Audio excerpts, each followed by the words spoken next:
कदाचित आपल्या आईवडिलांना अधिकारी नाही होता आलं, परंतु त्यांना अधिकाऱ्यांच्या आईवडील होण्याची संधी तुम्ही देऊ शकता. आणि याच्यासाठी तुम्हाला अभ्यास करायचा आहे, याच्यासाठी तुम्हाला परीक्षाही पास व्हायचं आहे.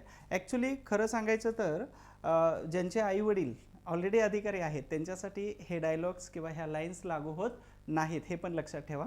म्हणून आईवडिलांना अधिकाऱ्याचे आईवडील होण्याची संधी हे तुम्ही देऊ शकता. नमस्ते, मी सचिन गुळिक आपल्या हिस्ट्री बाय सचिन गुळिक या यूट्यूबच्या चॅनलमध्ये तुम्हा सर्वांचं स्वागत करतोय. या यूट्यूबच्या या सिरीजमध्ये आपण IMP फॅक्ट आपण पार्ट 1 आणि पार्ट 2 असे 2 भाग घेतले होते आणि तुम्ही दिलेला जो प्रचंड प्रतिसाद होता त्या तुम्हाला नक्कीच आवडले असणार आहे. काही IMP फॅक्ट जे आहे ते इतिहासाच्या दृष्टिकोनातून, परीक्षेच्या दृष्टिकोनातून खूप महत्त्वाच्या होत्या. परीक्षेला त्या गोष्टी विचारल्या जाऊ शकतात. काही गोष्टी नवीन आहेत, काही गोष्टी जुन्या आहेत. परंतु पार्ट 3 मध्ये पण तशाच पद्धतीनं थोड्याशा माहीत असणाऱ्या, काही माहीत नसणाऱ्या अशा काही गोष्टी आपण डिस्कस करणार आहोत. येणाऱ्या वर्षात कमीत कमी आता 2च परीक्षा आहेत, राज्यसेवा पूर्व परीक्षा आणि कंबाईनच्या गट ब आणि क ही एकत्र केलेली एक परीक्षा आहे, ज्याच्यासाठी तुम्ही सगळेजण अति तळमळीनं काम करत असता किंवा अभ्यास करत असता तुमच्या पद्धतीनं, मार्गदर्शकांच्या मार्गदर्शनाखाली, जो उत्कृष्ट मार्गदर्शक आहे. ॲक्च्युली सांगायची गंमत जर झाली तर वेगवेगळ्या पद्धतीनं जो अभ्यास करत असता त्या अभ्यासामध्ये शिक्षक आहेत महाराष्ट्रामध्ये खूप सारे, आणि त्या शिक्षकांची क्वालिटी, त्या शिक्षकांकडून मिळणारं नॉलेज आहे. तर याच्या आधारावरती तुम्ही सगळेजण खूप चांगल्या पद्धतीने अभ्यास करत आहातच, बरोबर. आणि त्या अभ्यासामध्ये सगळे शिक्षक तुमच्या यशामध्ये काही ना काही आपला हिस्सा किंवा काही ना काही थोडाफार पार्ट बनतच राहतात. तशाच पद्धतीनं इतिहासाच्या IMP फॅक्ट गट ब असेल किंवा गट क असेल, त्याचबरोबर राज्यसेवा पूर्व मुख्य सगळ्याच परीक्षामध्ये IMP फॅक्ट म्हणजे इतिहासाच्या काही महत्त्वाच्या घटना ह्या परीक्षेच्या दृष्टिकोनातून तुम्हाला इथं शिकवण्याचा मी प्रयत्न करतोय. लेक्चर मात्र शेवटपर्यंत बघा. लाईक, कमेंट्स काही नाही केलं तरी चालतंय, आवडलं तर नक्की करा, परंतु नाही केलं तरी चालतंय, ते बंधनकारक नाही, मॅन्डेटरी नाही. परंतु लेक्चर शेवटपर्यंत बघा. ह्या लेक्चरमध्ये तुम्हाला फक्त इतिहासच शिकवला जात नाही, त्याच्यामध्ये काही वेळा अनुभव सांगितला जातो, काही गोष्टी अशा सांगितल्या जातात त्याच्याबद्दल तुम्ही अनभिज्ञ असता किंवा तुम्ही अज्ञान असता त्या गोष्टींबद्दल. त्याच्याबरोबरच काही गोष्टी नवीन असतात, काही गोष्टी जुन्या असतात. जुन्या असतील तर त्या माध्यमातून तुमचं रिव्हिजन होऊ शकतं, नवीन असतील तर तिथून इतिहास नवीन काहीतरी शिकायला मिळत जातो. कधी काही बोलताना कोणती गोष्ट नवीन आणि कोणती गोष्ट तुमच्या लाभासाठी जाऊ शकते हे कधीही सांगता येत नाही. तर IMP 10 फॅक्ट आपण घेतोय आणि 1 मार्चपासून अतिसंभाव्य सिरीज या परीक्षेसाठी आपण सुरू करतोय. त्याचे 2 महिन्याचे व्हिडिओ टोटल पडतील खूप सारे, त्यातून तुम्हाला प्रश्नांच्या माध्यमातून खूप सारा सराव होऊ शकतो. आयोग ॲज इट इज प्रश्न काढावा अशी माझी पण अपेक्षा आहे. तुम्ही जर साथ दिली तर तसेही प्रश्न येऊ शकतात. चलो, IMP फॅक्टमध्ये तुम्हा सर्वांचं परत एकदा स्वागत आहे. जर तुम्ही हे लेक्चर शेवटपर्यंत, मी तुम्हाला अनुभव पण सांगतोय, खूप सारे स्टोरीज सांगतोय, खूप सारं मोटिवेशन सांगतोय. हे फक्त इतिहासच सांगितलं जात नाही, तर वेगवेगळ्या गोष्टी तुम्हाला या लेक्चरच्या माध्यमातून सांगितल्या जातात. आणि नक्कीच तुम्हाला शेवटपर्यंत, जोपर्यंत अधिकारी होत नाही म्हणजे टीचिंग प्रोसेसमध्ये आहे, आणि जोपर्यंत तुमच्यासारखे अधिकारी होत नाहीत, बनत नाहीत शेवटपर्यंत, तर आम्ही तर तुमच्यासोबतच असणार आहे. फॅक्ट नंबर 1 आहे 1948चा दार किंवा धार कमिशन आहे. ॲक्च्युली तुम्ही म्हणाल 1947 नंतर का घेताय, तर 1947 नंतर प्रांतिक भाषिक आधारावरती राज्य बनवण्याची प्रोसेस सुरू होती. ॲक्च्युली संपूर्ण महाराष्ट्रातच नाही तर भारतामध्ये भाषिक आधारावरची मागणी, डिमांड सुरू होती, आणि त्यामध्ये महाराष्ट्रामध्ये सुद्धा सुरू झालेली होती. मग महाराष्ट्रामध्ये 1947 पर्यंत पंडित जवाहरलाल नेहरू आणि त्यांची असणारी जी काँग्रेस आहे, तर यांनी प्रत्येक मागणीला हो त्यांनी साथ दिलेली होती. परंतु जसं 1947 पर्यंत मध्ये स्वातंत्र्य मिळालं, स्वातंत्र्यानंतर मात्र काय केलं, तर केंद्र सरकारमध्ये असणाऱ्या मोठ्या नेत्यांचा, म्हणजे काँग्रेसच्या मोठ्या नेत्यांचा सूर बदललेला दिसून येतो. मग त्यामध्ये जवाहरलाल नेहरू असतील किंवा राजेंद्र प्रसाद असतील किंवा मोठमोठे वेगळे व्यक्ती असतील, तर यामध्ये भाषिक आधारावरती राज्य बनवायचं की नाही बनवायचं, आणि त्यावेळी डिमांड पण खूप सारी होती. मग 1905 पासून 1913 पर्यंत, 1928 पासून 1936, 37, 46 आणि 1900 इथं आपण घेतोय 48ला. तर हे संयुक्त महाराष्ट्र, मुंबईसह महाराष्ट्र बनवण्याच्या प्रोसेसचा हा एक पार्ट होता. मग यामध्ये सगळी ही डिमांड सुरू असताना महाराष्ट्रामध्ये बॉम्बेसह महाराष्ट्र मिळालाच पाहिजे. आणि याच्या वेळी एक मला संदर्भ द्यावासा वाटतो की इथं एक महत्त्वाचे व्यक्ती येतात. त्या व्यक्तींचं नाव आहे महात्मा गांधीजी. आता गांधीजींनी एक चळवळ सुरू केली होती. 1942 ची चळवळ होती छोडो भारत आंदोलनाची, आणि छोडो भारत आंदोलनामध्ये जेव्हा गांधीजींना अर्ज पाठवला किंवा गांधीजींना बोललं गेलं, तर त्या बोलल्यानंतर गांधीजींनी संयुक्त महाराष्ट्राची जी चळवळ आहे तर ह्या चळवळीला गांधीजींनी नाही म्हटलेलं होतं. म्हणजे उदाहरणार्थ मुंबई महाराष्ट्रात असावी या अर्जावरती गांधीजींनी नाही म्हटलेलं होतं. म्हणजेच इथून दिसून येतं आपल्याला की ऍक्च्युली मुंबई ही गुजराती भाषिक किंवा गुजराती राज्याला, नवीन गुजरात राज्याला जोडायची होती. मग त्याच्यासाठीचा हा संपूर्ण आपल्याला बघायचा की नेमक्या कमिट्या कोण होत्या, समित्या कोणत्या होत्या, आयोग कोणत्या कसं पद्धतीने नेमलं होतं. 1948 चा दार आयोग आहे. आता डॉक्टर राजेंद्र प्रसाद जे आहे तर तत्कालीन कालावधीमध्ये भारताचे पहिले राष्ट्रपती होते, आणि राष्ट्रपती असतानाच डॉक्टर राजेंद्र प्रसाद यांनी हिंदू कोड बिलाला नाही म्हटलं होतं. राज्यसेवेवरती त्यावर प्रश्न आला होता की हिंदू कोड बिलाला कोणी कोणी नाही म्हटलं होतं, कारण नेहरू आणि राजेंद्र प्रसाद यांच्यामध्ये फरक काय होता, ते नेहरू वेस्टर्न कल्चरचे होते, त्यांना परिवर्तन किंवा बदल पाहिजे होता. मात्र राजेंद्र प्रसाद हे प्राचीन विचारसरणीचे होते, परंपरागत किंवा ट्रॅडिशनल विचारसरणीचे होते, आणि त्यांना बदल कोणत्याही प्रकारचा नको होता. आणि म्हणूनच हिंदू कोड बिल हे माझ्या टेबलपर्यंत येऊ देणार नाही राजेंद्र प्रसाद म्हणतात. परंतु जवाहरलाल नेहरू यांनी 1955 पर्यंत किंवा त्याच्यानंतर काही कालावधीमध्ये हिंदू कोड बिलाचे वेगवेगळ्या पद्धतीने तुकडे केले, म्हणजेच वेगवेगळ्या विभागामध्ये टप्प्याटप्प्याने ते कोड बिल संपूर्ण लागू केलं होतं. ओके, तो भाग वेगळा आहे. तर डॉक्टर राजेंद्र प्रसाद यांनी काय केलं होतं इथं, तर भाषावार प्रांत रचनेचा जेव्हा मुद्दा उचलला गेला तर त्यावेळी इथं दार कमिशनची किंवा दार कमिटीची नेमणूक केली. हे पटना उच्च न्यायालयामध्ये न्यायाधीश होते, ठीक आहे, आणि यांच्या अध्यक्षतेखाली एक कमिटी नेमण्यात आली होती. ऍक्च्युली यांनीच नेमली, म्हणजे सांगितलं असेल कोणी यांना, तर तत्कालीन पंतप्रधान जवाहरलाल नेहरू यांनी सांगितलेलं होतं. तर 13 डिसेंबर 1948 ला भाषावार प्रांत रचनेला दार कमिशनने काय केलं, म्हणजे SK दार कमिशनने विरोध केला. आता विरोध करण्यापाठीमागचं कारण काय होतं, तर तुम्ही फ्रान्समध्ये बघितलं असेल सरंजामदार होते, गडी हा प्रकार तुम्ही 7वी 5वी 4थी 5वी पासून तुम्ही बघत असाल की गावाच्या बाजूला एक मोठा बंगला असायचा, म्हणजे पूर्ण वाडा असायचा, त्याला गडी म्हटलं जात होतं. सरंजामदार वर्ग तिथे राहायचा, म्हणजे भारतामध्ये त्याला जमीनदार असं म्हटलं जातं. उदाहरणार्थ गुजरातमध्ये पाटीदार म्हणू किंवा हरियाणा उत्तर प्रदेशमध्ये गुजर म्हणू किंवा बाहुबली म्हणू किंवा महाराष्ट्रामध्ये देशमुख पाटील, अशा आपण एका उचित नावाने त्यांचा गौरव करू.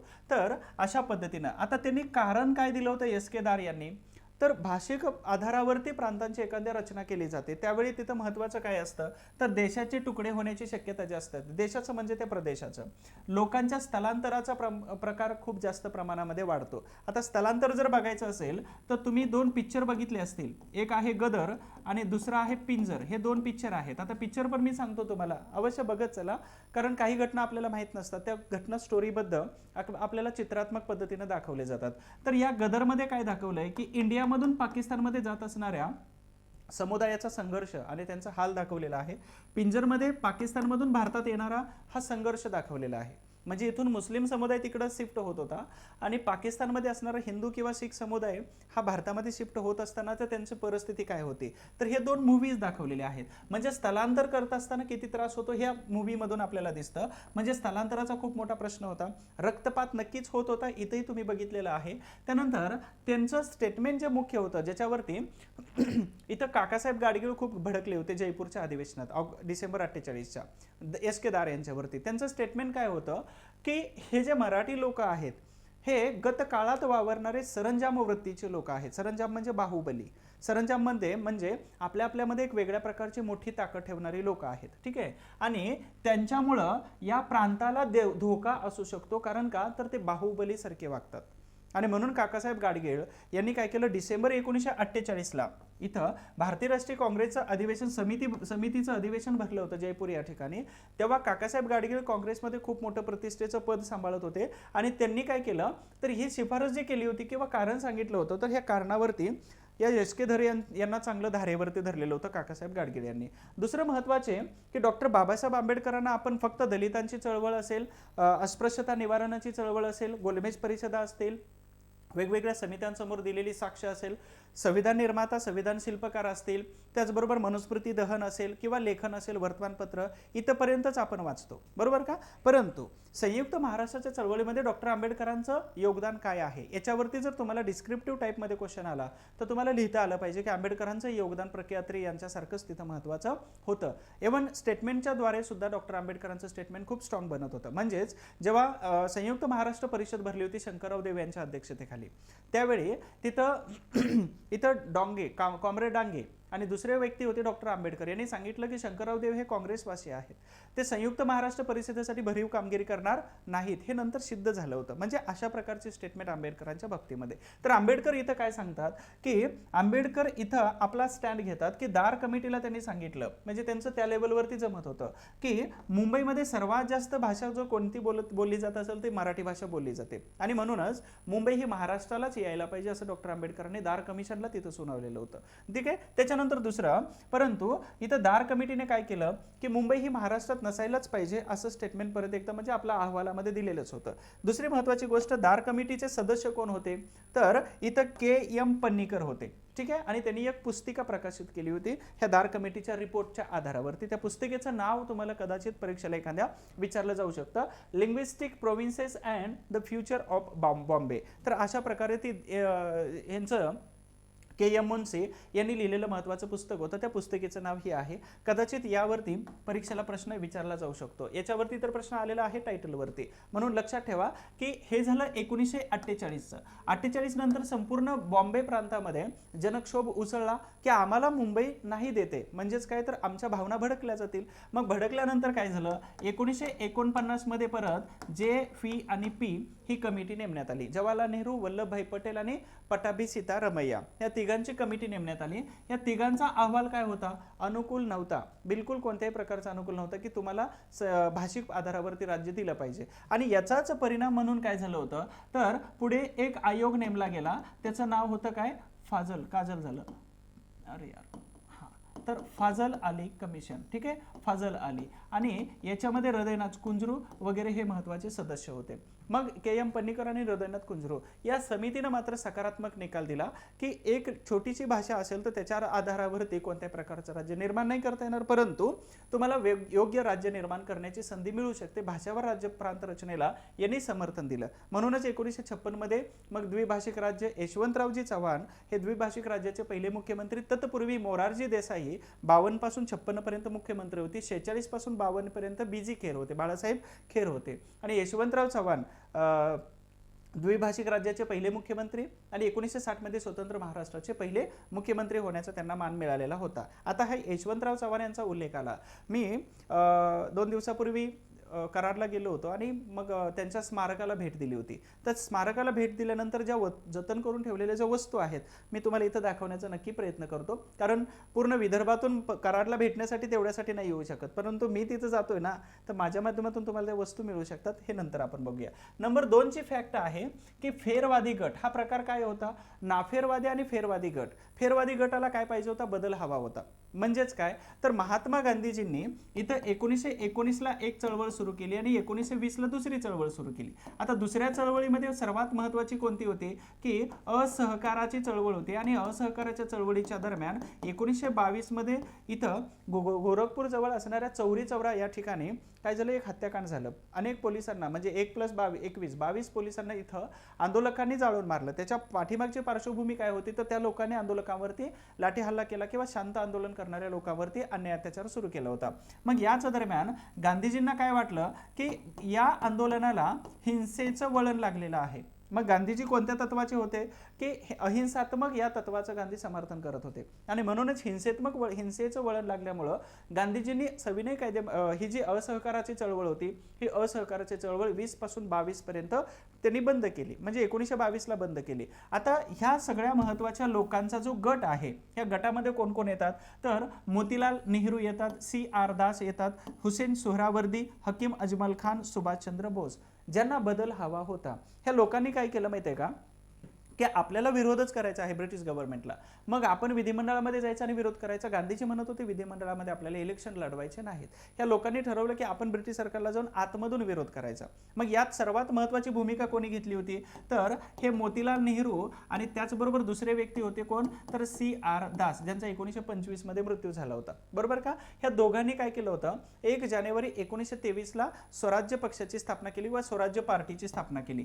तारीख लक्षात ठेवा, या तारखेवरती प्रश्न अनेक वेळा विचारला जातो. 1923 मध्ये स्वराज्य पार्टीची स्थापना केली. ऍक्च्युली स्वराज्य पार्टी हा टॉपिक मी टायटलला टाकायला पाहिजे होता, परंतु हे इथे येणारच होतं. पण तुम्हाला प्रश्न विचारतात कुठं, की इथं फेरवादी गटामध्ये खालीलपैकी कोणत्या व्यक्तीचा योग्य समूह होता किंवा ओळखा, या टायटलमध्ये तुम्हाला प्रश्न भविष्यातील विचारला जाऊ शकतो. आला असेल पाठीमागं अनेक वेळा, परंतु भविष्यात विचारला जाऊ शकतो. तर या महत्त्वाच्या 5 व्यक्ती आहेत ज्या फेरवादी गटामध्ये सहभागी होत्या. बरं, एवढ्याच नाही तर महाराष्ट्रातून पण खूप साऱ्या व्यक्ती होत्या की ज्यांना मदत करत होत्या. मग दोन्ही प्रश्न तुम्हाला विचारले जाऊ शकतात. स्वराज्य पार्टीचा प्रश्न तर आपण इथं कव्हर केलेलाच आहे, बरं का. मग याच्यामध्ये काय झालं की आंदोलन स्थगित केलं आणि त्या परिवर्तनवादी नेत्यांना हे आवडलेलं नव्हतं, जो गांधीजींचा स्टंट होता किंवा गांधीजींनी जो स्टँड घेतला होता.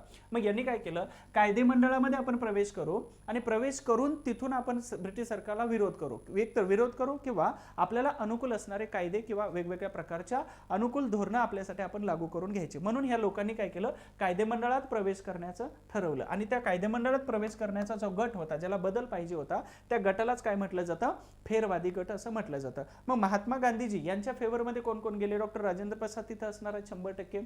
त्याचबरोबर इथं ज्या व्यक्ती इथं नव्हत्या, म्हणजे तिथं असणार आहेत कोण, वल्लभभाई पटेल असणार आहेत, राजेंद्र प्रसाद असणार आहेत, महात्मा गांधीजी असणार आहेत. तर या महत्त्वाचे व्यक्ती नाफेरवादी गटामध्ये होते की जे महात्मा गांधीजींच्या समर्थनाला महत्त्व देत होते किंवा त्यांना सपोर्ट करत होते. तर अशा पद्धतीनं हा नाफेरवादी लोकांचा, नाफेरवादी नेत्यांचा गट होता ज्यांना बदल पाहिजे होता. विधिमंडळामध्ये गेले. शेवटी 1925 पर्यंत महात्मा गांधीजींनी यांचं नेतृत्व मान्य केलं होतं, हे पण लक्षात ठेवा. परंतु 1925 ला जेव्हा CR दास यांचा मृत्यू झाला होता, तर मृत्यूनंतर मात्र 1926 ला हा स्वराज्य पार्टी किंवा ही स्वराज्य पार्टी नेहरूंनी काय केली, काँग्रेसमध्ये विलीन केली. म्हणूनच 1928 चा नेहरू रिपोर्ट बनला होता, जो मोतीलाल नेहरू यांनी सायमन कमिशनला चॅलेंज म्हणून तो रिपोर्ट त्यांनी बनवला. त्याच्याच आधारावरती मग पुढे गोलमेज परिषदा, सायमन कमिशनचा रिपोर्ट प्लस नेहरू रिपोर्ट, ह्या दोन्हीमधून गोलमेज परिषदा वगैरे ह्या पुढे घडून आलेल्या होत्या. ठीक आहे. यानंतर काही सूचना आहे की कंबाईन पूर्व परीक्षेची बॅच आहे, ह्या बॅचसाठी आपण 50% डिस्काउंट दिलेला आहे. याच्यामध्ये ॲक्च्युली मी या बॅचवरती किंवा ह्या व्हिडिओवरती खूप सारं काम करतोय आणि काम करतोय हे बघण्यासाठी तुम्ही लोक साक्षीदार आहातच. काही लोकांना माहिती किती काम होतंय. पण महत्त्वाचं काय आहे की अभ्यासक्रम हा आयोगाच्या धर्तीवरती आहे, पण त्याच्यापेक्षा थोडासा जास्त देतोय. त्यानंतर एकूण 30 पेक्षा जास्त व्हिडिओज तुम्हाला दिले जातात. दुसरी महत्त्वाची गोष्ट, व्हॅलिडिटी 6 महिन्यापर्यंत आहे. एक व्हिडिओ तुम्हाला 3 वेळा पाहता येतो. ठीक आहे. यानंतर महत्त्वाचं आहे की PDF ह्या मायक्रो नोट्स तुम्हाला अवेलेबल करून देतोय, म्हणजे तुम्ही फक्त व्हिडिओ आणि नोट्स बघा. इतिहासाचा प्रश्न मिटला. ज्यांनी बॅच घेतलेली आहे त्यांनी टेन्शन घ्यायचं नाही. ज्यांनी घेतलेली नाही अजून, तर त्यांनी टेन्शन घ्या की बाबा इतिहास इथून कसा कव्हर करायचा आहे आपल्याला. ठीक आहे. हे महत्त्वाचे आहे. कंबाईनची बॅच आहे आणि याची फी पण खूप कमी आहे. तुम्ही ॲप्लिकेशन डाउनलोड करून तिथं फी वगैरे स्ट्रक्चर बघू शकता. जरी बॅच नाही घेतली तर ॲप्लिकेशनमध्ये PDF आहेत खूप सारे, त्या पण तुम्ही बघू शकता. दुसरी बॅच आहे समाजसुधारकांची. याच्यासाठी कमीत कमी 10 ते 12 पुस्तकं मी यूज केलेले आहेत. म्हणजे वन स्टॉप सोल्युशन मला द्यायचे, मला माझे बॅच आणि माझे PDFs. तर एवढंच जरी फक्त केलं ना, तर इतिहासाचं एकही पुस्तक तुम्ही वाचायचं नाही. यावरती मात्र माझ्या या शब्दावरती मात्र विश्वास ठेवा. प्रश्न याच्या बाहेर जाणार नाही. एवढी मात्र मी काम करतो याच्यावरती, माझा आपल्या कामावरती समाधान आपल्याला जास्त कधी मिळतं, जेव्हा आपलं काम परफेक्ट होतं त्यावेळी. मी ह्या बॅचवरती खूप सारं काम करतो. तुम्हाला 100% मात्र इथून रिझल्ट येणारच आहे. आता करायचं आहे काय बॅच घेण्यासाठी, तर हिस्ट्री बाय सचिन गुळिक नावाचं ॲप्लिकेशन आहे. ते ॲप्लिकेशन तुम्ही डाउनलोड करू शकता. आणि दुसरी महत्त्वाची गोष्ट आहे, जर नाही समजलं तर मोबाईल नंबर दिलेला आहे, त्यावरून तुम्ही कॉन्टॅक्ट करू शकता. मी लिंक वगैरे पाठवतो, त्याच्यानंतर तुम्ही डाउनलोड करून घ्या. जर ॲप्लिकेशनमध्ये कसं दिसतंय, तर पेड कोर्स ऑप्शन आहे, काही डेमोज व्हिडिओज दिलेले आहेत, फ्रीमध्ये PDF दिलेले आहेत, त्या तर घ्या, अभ्यास करा, खूप चांगला अभ्यास होऊन जाईल तुमचा. टेस्ट सिरीज आहे आपली ॲप्लिकेशनमध्ये, तुम्ही जाऊन टेस्ट सिरीज बघू शकता. डेली क्वेश्चन्स आणि आजच्या दिवशी इतिहास, टुडे इन हिस्ट्री, हे ॲप्लिकेशनचा लुक दिसेल. हिस्ट्री बाय सचिन गुळिक, इथं हिस्ट्री फॉर ऑल यांच्याकडून हे लॉन्चिंग आहे. तर हे ॲप्लिकेशन तुम्ही घेऊ शकता. नंबर 3 ची फॅक्ट बघतो आपण, अनंत कान्हेरे. अनंत कान्हेरे होते कुठे आणि कोणत्या प्रकारचं काम केलेलं होतं, तर महाराष्ट्रात एक क्रांतिकारी काम करणारे, अभिनव भारत असेल पहिली पूर्वाश्रमीची मित्रमेळा संघटना, याच्यावरून विदा सावरकरांच्या कामाने प्रभावित झालेले एक तरुण होते, जे सळसळतं रक्त होतं आणि इंग्रजांना सळकी पळू करून सोडायचं हे धोरण ह्या अनंत कान्हेरे यांनी घेतलेलं होतं. तर यांचा जन्म आईनी मेटे या ठिकाणी झाला होता, रत्नागिरी जिल्ह्यामध्ये 1880 ला, आणि त्यांना फाशी ही 1910 मध्ये दिली होती, 19 एप्रिल 1910 ठाण्याच्या तुरुंगामध्ये. ठीक आहे, ठाण्याच्या तुरुंगामध्ये. आता सर्वात महत्त्वाचं काय होतं की हे अनंत कान्हेरे स्वातंत्र्य लढ्यातील एक सशस्त्र क्रांतिकारी होते. तर सशस्त्र क्रांतिकारी म्हणजेच काय असतं की हत्या करण्यासाठी शस्त्रांचा वापर करणे, त्याला सशस्त्र क्रांतिकारक असं म्हटलं जातं. मग महत्त्वाचं काय होतं की गणेश विदा सावरकर आणि गणेश सावरकर उर्फ बाबाराव सावरकर, तर यांनी जे क्रांतिकारी हाती घेतलेलं होतं, म्हणजेच यांनी 1900 मध्ये सुरू केलेली महत्त्वाची मित्रमेळा संघटना आहे, बरोबर. आणि जोसेफ मॅझिनी, ठीक आहे, जोसेफ मॅझिनी यांच्या यंग इटलीच्या आधारावरती अभिनव भारत 1904 मध्ये सुरू केलेली संघटना, हे क्रांतिकारी संघटना होत्या. आणि या संघटनेचे हे प्रमुख सक्रिय सदस्य होते. कोण? अनंत कान्हेरे. अभिनव भारतचे सदस्य होते. तुम्हाला प्रश्न विचारला जातो हे अभिनव भारतचे होते की मित्रमेळाचे होते, तर अभिनव भारत या संघटनेचे ते सक्रिय कार्यकर्ते होते. आता शारदा संगीताचा कार्यक्रम ठेवला होता किर्लोस्कर कंपनीने. कोणत्या ठिकाणी? नाशिक या ठिकाणी. याबद्दल जास्त काही सांगत नाही, तुम्ही सगळेजण परिचित असालच, बरोबर. नाशिकमध्ये शारदा संगीताचा कलेक्टर AMT जॅक्सन जो होता, इथं नाव दिलेलं आहे बघा, AMT जॅक्सन. तर ह्या AMT जॅक्सन हा भारतीय संगीताचा खूपच चांगला श्रोता होता, भारतीय संगीत त्याला खूप आवडत होतं. नुकतीच 1909 मध्येच त्याची बदली झाली होती as a commissioner of Mumbai city म्हणून, आणि बदली होणार म्हणजे तो जाणार तिकडे. त्याच्या अगोदर या विजयानंद थिएटरमध्ये काय झालं तर ह्या शारदा संगीताचा कार्यक्रमाला तो हजर राहिला होता. कोणी ठेवला होता? किर्लोस्कर कंपनीच्या किंवा किर्लोस्करच्या विजयानंद थिएटरमध्ये. आणि मग हा नाशिकचा तत्कालीन कलेक्टर होता. मुंबईला ॲज अ कमिशनर म्हणून जेव्हा त्याची अपॉइंटमेंट झाली होती, जाण्याच्या काही दिवस तो अगोदर आला होता. पटकन दरवाजामध्ये आला, दरवाजात उभे असणारे कोण होते महत्त्वाचे? अनंत कान्हेरे. त्यांच्याकडे ब्राउनिंग पिस्तूल होतं, ब्राउनिंग पिस्तूल, त्याच्यामध्ये 5 किंवा 8 राऊंड बसत होते, गोळ्या. आणि यांनी काय केलं, जे ब्राउनिंग पिस्तूल लंडन किंवा तिकडून आलेलं जे होतं, फ्रान्स वगैरे देशाकडून जे क्रांतिकारकांच्या संघटनेमार्फत आलेलं होतं, तर त्याच्यातून AMT जॅक्सनवरती सगळ्या गोळ्या उतरवल्या. म्हणजेच काय केलं, 21 डिसेंबर 1909 मुंबईला कमिशनर म्हणून जाण्याच्या अगोदरच भाईचा कार्यक्रमच इथं करून टाकला त्यांनी. म्हणजेच काय, तर कृष्णाजी कर्वे मदत करणारे, देशपांडे, विनायक देशपांडे आणि अनंत कान्हेरे या महत्त्वाच्या व्यक्तींना 19 एप्रिल 1910 मध्ये ठाण्याच्या जेलमध्ये ब्रिटिश सरकारने त्यांना फाशीची शिक्षा दिलेली होती. मग यावरून हे लक्षात येत असेल तुमच्या की 1910 मध्ये यांना फाशीची शिक्षा दिली. मग तत्कालीन कालावधीमध्ये महाराष्ट्रातील सर्वात यंग क्रांतिकारक कोण होते की ज्यांना फाशीची शिक्षा दिलेली होती, तर ते अनंत कान्हेरे होते. परंतु यांचं वय 18 दिलेलं आहे इतिहासामध्ये. मग याच्या अगोदर कोण फासावरती गेलं होतं की ज्यांना भारतातील सर्वात यंग क्रांतिकारक म्हटलं जातं, तर खुदीराम बोस हे तुम्ही नाव ऐकलं असेल किंवा वाचलं असेल. खुदीराम बोस यांनी किंग्सफोर्ड यांना मारण्याचा प्रयत्न केला होता. मुजफ्फरपूरचे जज होते आणि त्यांना मारण्याचा प्रयत्न करत असताना ते सापडले आणि त्यांना फासावरती दिलेलं होतं. आता फासावरती देत असताना त्यांचं वय हे 17 सांगितलेलं आहे इतिहासाने. आणि त्यांचा जो ड्रेस कोड होता, फाशीची शिक्षा दिल्यानंतर बंगालमध्ये त्यांचा ड्रेस कोड घालून सगळी लोक मी खुदीराम बोस आहे असं सांगत होते. म्हणजे सर्वात कमी वयात क्रांतिकारक जे होते ते फासावर जाणारे खुदीराम बोस होते, जे बंगालमधून होते. जशा पद्धतीनं सोलापूरमध्ये टोपी, गांधी टोपी प्रसिद्ध होते. प्रत्येक जण गांधी टोपी घातला की ब्रिटिशांचं मात्र रक्त खवळायचं आणि त्यांनी मोठी काठी घेतली होती आणि त्या काठीला हुक लावले होते आणि ते हुक लावून काय करायचे, लोकांच्या डोक्यावरच्या टोप्या उचलत होते. ठीक आहे, तर ब्रिटिशांचं. तशाच पद्धतीनं खुदीराम बोस यांचा ड्रेस कोड हा बंगालमध्ये प्रसिद्ध झाला होता. म्हणजे एक व्हाईट कलरचा शर्ट होता आणि हाफ पॅन्ट होती किंवा त्याला चड्डी म्हणू आपण. तर अशा प्रकारचं त्यांचा पेहराव होता. यानंतर सर्वात महत्त्वाची 4 नंबरची फॅक्ट आहे की स्वराज्य पार्टीची स्थापना ही 1923 मध्ये झाली होती. मी सांगितलं तुम्हाला मागाशी की प्रश्न इथं बनू शकतो, 100% बनू शकतो. अच्छा, तुम्ही काही नोटीस केलं जर असेल तर इथं नोटीस करा. बदल हा आपल्या जिवंतपणाचं लक्षण आहे. आणि बदल कोणाला पाहिजे होता, तर या फेरवादी गटाला बदल पाहिजे होता. म्हणजे हे ॲक्च्युली यांना लागू होतंय, परंतु आपल्याला सुद्धा लागू होतं. म्हणजे रोज काही ना काही इम्प्रूव्हमेंट करा. आता इम्प्रूव्हमेंट कशी करायचे, तर नवीन कपडे घेत बसू नका. अभ्यासामध्ये इम्प्रूव्हमेंट करा, स्वतःच्या ब्रेनमध्ये डेव्हलप करा, म्हणजेच काय तर जिवंतपणाचं लक्षण आहे बदल म्हणजे. ठीक आहे, चला महाराष्ट्रातील स्वराज्य पार्टीमध्ये कोण कोण महत्वाचे व्यक्ती होते त्यांचा एक गीत दिलेला आहे. नची केळकर. नची केळकर कोण होते हो, तर लोकमान्य टिळक यांचे अनुयायी किंवा त्यांचे समर्थक चांगले होते. नची केळकर यांच्या नेतृत्वामध्ये जेव्हा पुणे महानगरपालिका होती, पुणे मनपा होती, तर पुणे नगर परिषद होती, तर त्यावेळी मात्र मुलींना सुद्धा शिक्षणाचा अधिकार असायला पाहिजे त्याच्यावरती खूप मोठी बहस झाली, खूप भांडण झालं होतं. वीरा शिंदेनी ती काय केलं होतं, वीरा शिंदे यांनी तर एका सभागृहामध्ये जवळपास 2,500 महिलांचा मोर्चाच भरवला होता किंवा एक सभा बैठक घेतली होती.